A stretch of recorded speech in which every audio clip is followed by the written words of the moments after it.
प्रिय मित्राणि, नमः संस्कृताय। संस्कृत शास्त्र गंगा चैनल पर आप सभी का स्वागत है। मित्रों, अब हम अंतिम छोर पे हैं। लगभग द्वितीय सर्ग में, रघुवंशम के द्वितीय सर्ग में 75 श्लोक हैं। 75। तो अभी हमारे 66 चल रहा है। जल्दी ही प्रयास होगा आज कल तक पूरा हो जाए। पढ़ते हैं। वत्सस्य होमार्थ विधेस्य शेषम्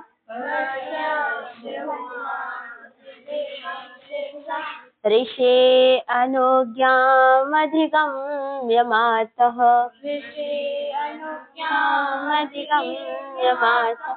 औधस्यमिच्छामि तवोपभोक्तुम्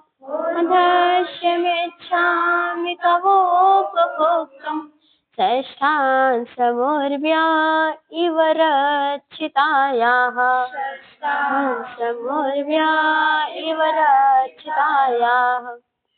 देखो, ये कह रहे हैं राजा दिलीप।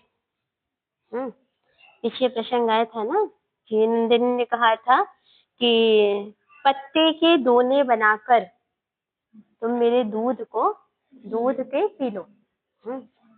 तो इसी बात को आगे राजा दिलीप कह रहे हैं। मातः, माता किसको बोले? नंदिनी गाय को। हम सब भी कहते हैं ना, गाय हमारी माता है। गाय को हम लोग माता ही मानते हैं। कह रहे हैं मातः, हे माता, संबोधन है मातः। ऋषि अनुज्ञाम अधिगम्य, ऋषि की अनुज्ञा, आज्ञा को प्राप्त करके। किसकी गाय है? ऋषि वशिष्ठ की। अब बताओ, पड़ोसी की गाय है, आप बिना पूछे बाल्टी लेकर जाओ, भैया दूध के चले जाओ, क्या होगा? लड़ाई हो जाएगी। हाँ, मतलब एक बार पूछ के धो लो तो भैया आज हमारे यहाँ जरूरत है, तो एक बार कहे कि ठीक है भैया ले लो, कोई बात नहीं है ना। लेकिन बिना पूछे गए 10 लीटर दूध गैया का निकाल के चले आए, खैर नहीं। फिर तो कह रहे हैं ऋषि अनुज्ञाम अधिगम्य माता, हे माता, आपने तो कह दिया कि हमारे जो दूध को पी लो, लेकिन फिर भी मैं ऋषि की आज्ञा को प्राप्त करूंगा। हाँ, उसके बाद ही लूंगा। और वत्सस्य होमार्थ विधेयस्य, वत्सस्य होमार्थ, हाँ वत्सस्य, हे माता, जो बछड़ा है ना, बछड़ा भी पी ले। पहला वत्सस्य, बछड़े के पीने के बाद, और होमार्थ विधेयस्य, जो हवन होगा यज्ञ, उसमें यज्ञ में भी तो दूध चाहिए। तो यज्ञ होम करने के बाद जो बचेगा दूध, बछड़े के पीने के बाद, और ऋषि की आज्ञा लेकर फिर मैं जो शेषम, देखो है ना, वत्सस होमार्थ विधेयस्य शेषम, शेषम माने बचा हुआ, जो बच जाएगा ना बच्चे के पीने के बाद, और जो ऋषि जी हैं हवन कर लेंगे। हवन के बाद उनकी आज्ञा मिल जाएगी कि बेटा बच गया, प्रसाद ले लो। ऐसे तो होता है भाई, ऋषि हमारे जब कहेंगे बच गया, प्रसाद अब ग्रहण कर लो, तब मैं उसको ऋषि की आज्ञा मानकर माता, मैं उसका दूध का पान करूंगा। कौन कह रहा है? राजा दिलीप। वत्सस्य होमार्थ, बछड़े के पीने, वत्सस्य बछड़े के पीने के बाद, और होमार्थ विधेयस्य, होम विधि पूरी होने के बाद, शेषम, जो शेष बचेगा, ऋषि अनुज्ञाम अधिगम्य, ऋषि की आज्ञा को मानकर, ऋषि की आज्ञा लेकर, जब ऋषि जी आज्ञा देंगे उसके बाद मातः, मैं क्या करूंगा? दूध को पीऊंगा। अच्छा, औधस्यमिच्छामि तवोपभोक्तुम्। हाँ, औधस्य, औधस्य माने दूध, ओघ माने दूध। इच्छामि, आपके दूध की इच्छा, तवोपभोक्तुम्, मैं क्या करूंगा? पीने की, हाँ पीने की इच्छा तो है, तवोपभोक्तुम्, लेकिन षष्ठांश मुर्व्या इव रक्षिताया, षष्ठांश उर्व्या, उर्व्या माने पता है क्या? धरती, धरती, हाँ धरती। षष्ठांश, जो धरती का छठा हिस्सा होता है ना, जो कर के रूप में राजा लोग लेते हैं, छठा हिस्सा लेते हैं। इसी प्रकार से करें, दूध के कई भाग हो जाएंगे, एक बछड़ा पी लेगी, एक होम में जाएगा, फिर लोगों को प्रसाद साथ बच जाएगा, तो जो थोड़ा सा हिस्सा बचेगा ना फिर मैं लूंगा। ऐसा नहीं कि राजा कर ज्यादा लेता है, राजा छठा हिस्सा कर लेता है। पहले भाई जो अन्य का किसान है, जो किसान अन्न उगाते हैं, किसान लेते हैं, किसान अपनी जीविका के लिए कुछ अन्न को बेचते हैं, कुछ ऐसे बहुत हिस्सा करते हैं, फिर जो थोड़ा सा हिस्सा बचता है फिर ये होता है कि राजकोष में चला जाए। तो हम राजा हैं, हम छठवां हिस्सा लेंगे, ऐसे नहीं लेंगे। पहले हमारे गाय की होम कार्य कंप्लीट हो जाए, गैया दूध पी लेगी, फिर प्रसाद वगैरह बच जाएगा, जो थोड़ा सा हिस्सा बचेगा, शेष हिस्सा ना, उसके बाद मैं लूंगा। देखो राजा कितना दूर दृष्टि वाला है ना, कितना अच्छा सोचता है। ऐसे तो मान लो सामान्य व्यक्ति होता और ऐसे आशीर्वाद मिलता, तुरंत कहता अरे लाओ लाओ, तुरंत दूध निकालो पिए, तुरंत पी लेता ना, तुरंत पी लेता। लेकिन राजा की दृष्टि देखो कि जिसकी गाय है उससे पहले अनुमति मिले। बच्चिया बेचारी भूखी है, हाँ, बच्चा सोचेगा अच्छा हमारी मम्मी का पूरा दूध देखे ऐसे कर रहे हैं, गरीब बच्चे को पहले गैया का बच्चा दूध पिएगी, होम कार्य कंप्लीट हो जाए उसके बाद मैं दूध पीऊंगा। क्या राजा की सोच है ना, बहुत अच्छा। तो इस प्रकार मैं जो छठा हिस्सा पृथ्वी के, धरती के जो छठे हिस्से है ना, उसके समान आपका दूध पीना चाहता हूँ। तो देखो, हे माता, बछड़े के पीने से और होम से बचे हुए जो तुम्हारे दूध है ना, फिर ऋषि वशिष्ठ की आज्ञा पाकर, उनका पालन करके, उनकी आज्ञा का पालन करने के बाद पृथ्वी के छठे हिस्से के समान मैं दूध को पीना चाहता हूँ। पढ़ लो एक बार। वत्सस्य होमार्थ विधिस्य शेषम, वत्सस्य होमार्थ विधिस्य शेषम, ऋषे अनुज्ञामधिगम्य मातः, ऋषे अनुज्ञामधिगम्य मातः, औधस्यमिच्छामि तवोपभोक्तुम्, औधस्यमिच्छामि तवोपभोक्तुम्, षष्ठान् समुर्व्या इव रक्षिताया, समुर्व्या इव रक्षिताया। समझ गए? कौन कह रहा है कि बचे हुए दूध के बाद ही मैं दूध का पान करूंगा? किससे किससे बचेगा? होम से, होम से हवन जो किया जाएगा, हवन में भी तो लगता है दूध वगैरह, दही वगैरह, तो हवन की विधि हो जाएगी उससे बाद, और बछड़े की पीने के बाद फिर मैं ऋषि, जब उसके बाद भी मान लो ऋषि जी कहें कि अभी नहीं, अभी और काम है, तो राजा नहीं पिलेगा। उसके बाद ऋषि जी आज्ञा देंगे कि ठीक है बेटा, पूजा कार्य कंप्लीट हुआ, अब तुम दूध का पान कर सकते हो, उसके बाद मैं करूंगा। मान लो ऋषि जी कह दें कि अभी अभी नहीं, अभी थोड़ा सा दूध रखना है, दही जमाना है, कह सकते हैं ना। उसके बाद यदि हमारे गुरु वशिष्ठ जी आज्ञा देंगे तो ही मैं दूध का पान करूंगा। सोचो गैया कितनी प्रसन्न हो रही होगी ना। चलो आगे देखें। इत्थं क्षितिसेन वसिष्ठधेनु, क्षितिसेन वसिष्ठधेनु, विज्ञापिता प्रीततरा बभूव, विज्ञापिता प्रीततरा बभूव, तदन्विता हेमवता च पुच्छे, तदन्विता हेमवता च पुच्छे, प्रत्याययावाश्रमं श्रमेण, प्रत्याययावाश्रमेण।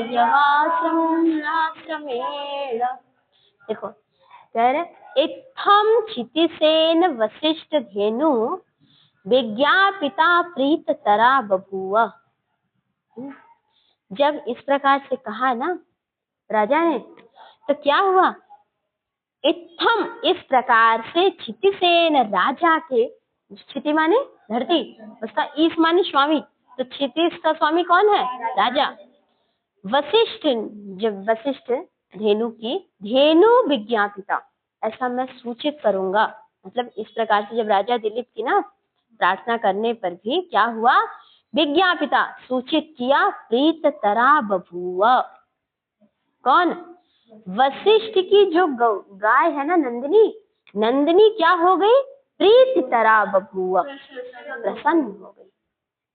जब ऐसा राजा ने कहा, अब गैया के मन में होगा ही मेरी बच्चा सुबह से भूखी है, लेकिन गैया ने कुछ कहा नहीं कि यार तुमने हमारी जान बचाई है शेर से और हम अपने बच्चे का ख्याल रखेंगे। तो राजा कह सकता है ना कितनी स्वार्थी है, अपने बच्चे बने सोच इसकी हमने जान बचाई, तो इसलिए गैया ने कुछ कहा नहीं।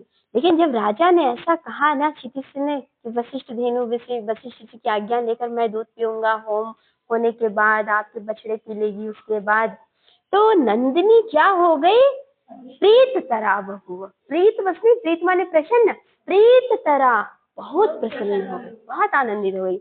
वाह राजा वाह, क्या बात है, खुश हो गई। प्रीत तरा बभूव। तदन्विता हेमवताक्ष कुच्छे। देखो उसके बाद क्या हुआ, राजा के साथ ना तदन्विता, उसके साथ हेमवताक्ष, कुच्छे माने गुफा, हिमालय की गुफा, हिमालय की गुफा से प्रत्यायया आश्रमेण, आश्रम आश्रम आश्रमेण, हिमालय की गुफा से अश्रमेण, श्रम माने परिश्रम, अश्रमेण माने बिना परिश्रम के, आश्रम से प्रत्याययौ, आश्रम से लौटी, आश्रम के प्रति लौट चली। कौन?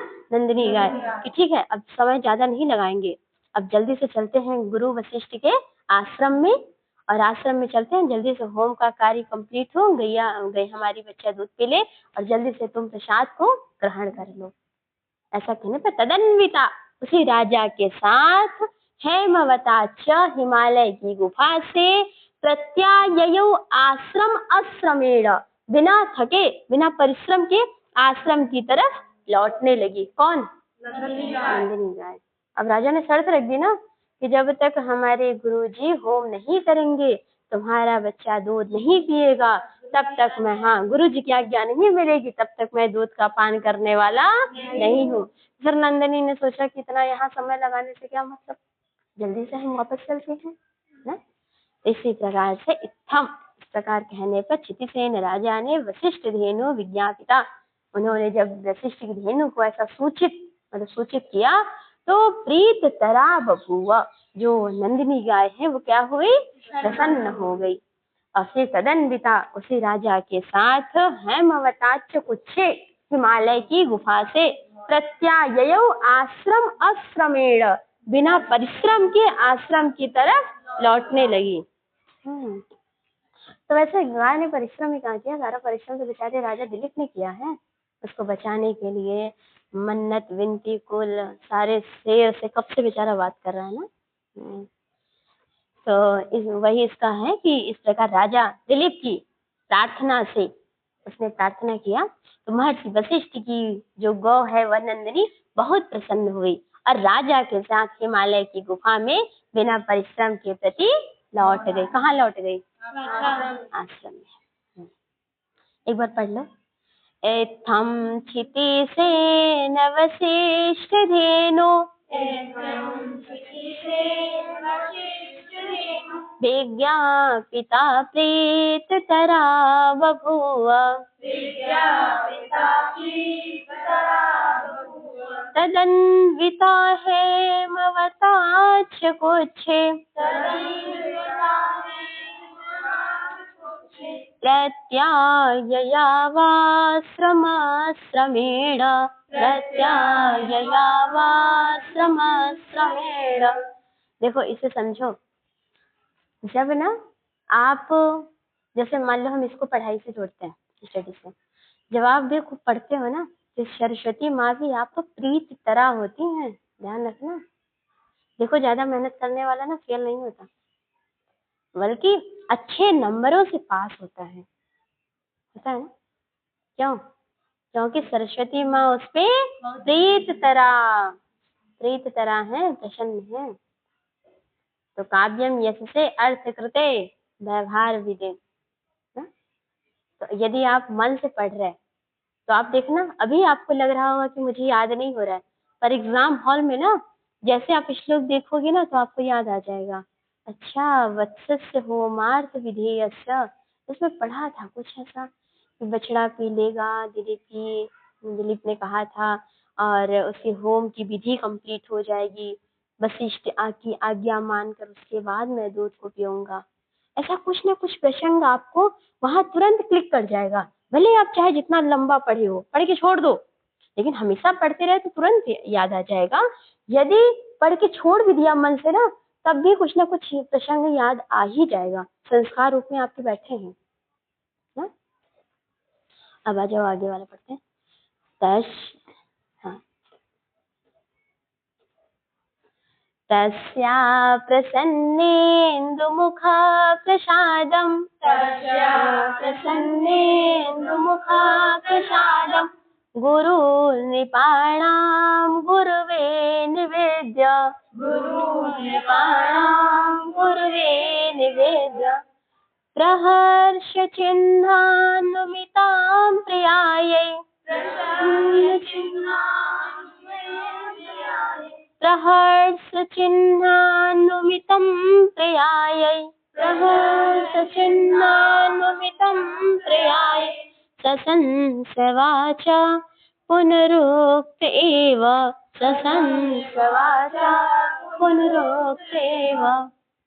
देखो, तस्याह, तस्या माने वह नंदिनी, नंदिनी के प्रसन्न इंदु मुखा, देखो नंदिनी पीछे हुई प्रीत तरा, नंदिनी क्या हुई? प्रीत तरा। राजा को कह रही है प्रसन्न इंदु माने चंद्रमा, इंदु माने चंद्रमा के समान प्रसन्न मुख वाले, प्रसन्न इंदु मुखा, चंद्रमा के समान प्रसन्न मुख वाले कौन है? राजा दिलीप। हाँ, राजा दिलीप। उसने कहा ना, अब सोचो गैया बिना थके आगे आगे दौड़ते हुए निकल गई आश्रम में, जल्दी अब विलंब नहीं करेंगे राजा आपके लिए। आपने 21 दिन हमारी सेवा इतने मनोभाव से किया, इतना श्रद्धा से किया, आपने मुझे माता कहा, बहुत बहुत सम्मान पूर्वक। राजा ने क्या बिना मन से सेवा किया क्या? बहुत मन से किया, दिल से, दिमाग से नहीं, दिल से सेवा किया। अब गैया प्रसन्न हो गई। अब वही राजा देखा ना, प्रसन्न इंदु मुखा, मुखा माने मुख, इंदु माने चंद्रमा, प्रसन्न मुख ऐसा किया है जैसे चंद्रमा के समान स्वच्छ प्रसन्न मुख वाला। प्रसादम, प्रसादम माने कृपा, प्रसादम माने उसकी कृपा को क्या किया? गुरु नृपाणाम, देखो मतलब नृपाणाम माने राजा, नृपाणाम माने राजा, राजाओं का गुरु। राजाओं का गुरु कौन है? राजाओं का गुरु राजा दिलीप। देखो सब तो राजा हैं नृपाणाम, लेकिन राजाओं का गुरु भी है राजा दिलीप, ये है महाराजा, समझना। सब तो है राजा, लेकिन दिलीप है महाराजा। गुरु नृपाणाम, गुरु नृपाणाम, गुरु नृपाणाम, राजाओं का भी राजा कौन है? राजा दिलीप, वह है महाराजा। गुरुवे निवेद्य, अपने गुरु से निवेदन करके, गुरु से क्या किया? निवेदन। प्रहर्ष चिन्हान्वितम, उसके ना प्रहर्ष चिन्ह, उसके चेहरे पर प्रसन्नता देखकर अनुमितम, गुरु जी ने क्या किया? अनुमान लगा लिया कि जरूर गैया ने आशीर्वाद दे दिया है। मान लो आप इंटरव्यू देने गए ना, और इंटरव्यू आपके साथ में पिताजी और आपकी माता जी की, और आप बाहर निकले एकदम स्माइल बढ़िया सा चेहरे पे, तो घर वाले क्या सोचते हैं? पक्का हो गया, मतलब अच्छा हो गया, बहुत। और सच में मान लो पेपर दे के निकले, तो भले आप कितना भी अपने चेहरा छुपा ना कि नहीं यार हम नहीं बताएंगे हमारा पेपर अच्छा हुआ है, डर लगता है ना कि अभी नहीं बताएंगे, लेकिन आपके चेहरे से वो झलक आ ही जाती है कि आपका पेपर अच्छा हुआ है। और जस्ट अपोजिट भी ले लो, पेपर दे के निकले, मुरझाए से तब भी समझ जाते हैं कि बिटिया ने 2-4 प्रश्न छोड़ दिया, या तो पेपर लिख नहीं पाई, या तो पेपर में रात भर पढ़ी थी, पेपर में नींद आ गया, जब जागना चाहिए तब सो गई।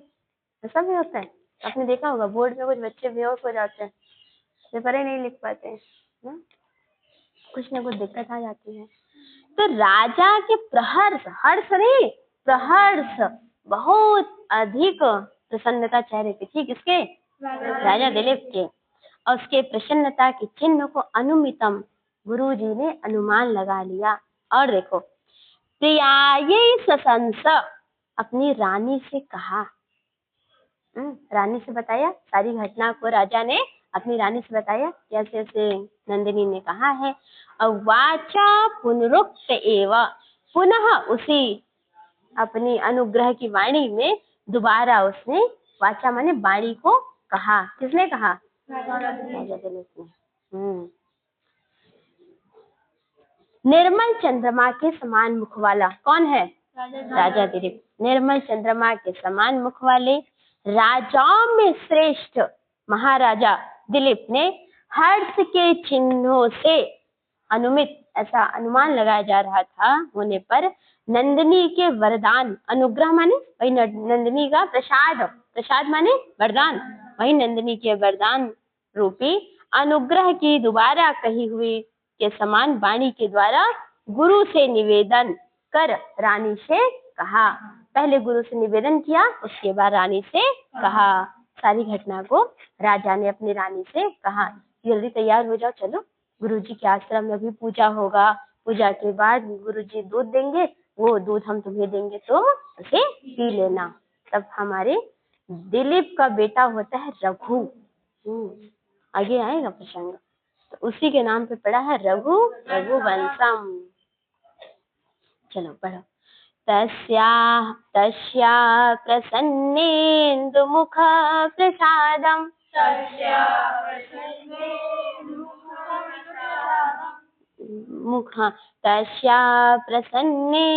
मुख प्रसादम, गुरु निपाणां गुरुवे निवेद्य, प्रहर्ष चिह्नान्वितं प्रियायै, ससंस वाचा पुनरोक्त एव,